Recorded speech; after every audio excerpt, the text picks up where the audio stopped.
So, sales team goes into a client or prospect, and a lot of last year of what was going on is we were selling this vision, this grandiose vision. We can solve all of your marketing woes, and we can do end-to-end things. And at the end of the day, when it gets to the client service team, we have to figure out how to express to them, okay, now what?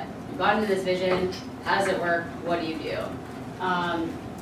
The few things that I think you guys are going to really get from this discussion, I want you to feel comfortable with when you walk out of the room, is as a whole, how do we set clients up in context to their business and what Signal is actually doing for their business, as well as specifically what our product set means to them and the ways to which they use it.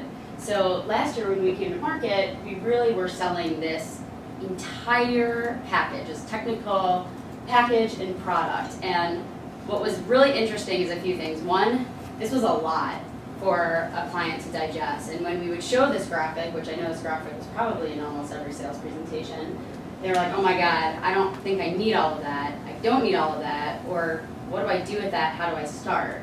And so almost organically, our clients really started to focus on the first piece, which is what we are going to refer to as operational efficiency. Most of our clients are still in what we had as a TMS. They might be starting to toy with some omni-channel data collection.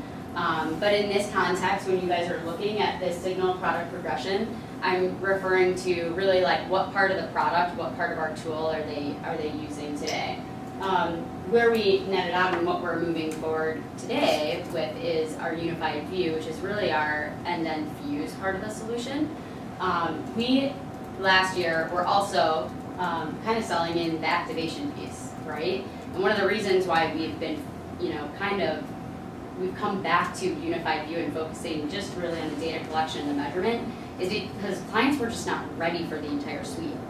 At the end of the day, the other part of our solution is really the final piece. Live audience and audience trust. Some of you may have not heard anything about these two products. We're going to touch on them more towards the end of the discussion today. But for the most part today, we're going to focus on the operational efficiency and unified customer view and how we take our current clients as well as prospects through that journey and what that means to them. Hey phone people, I know you're down, but it's reconnecting now. Usually sticks with the latest. Oh, okay.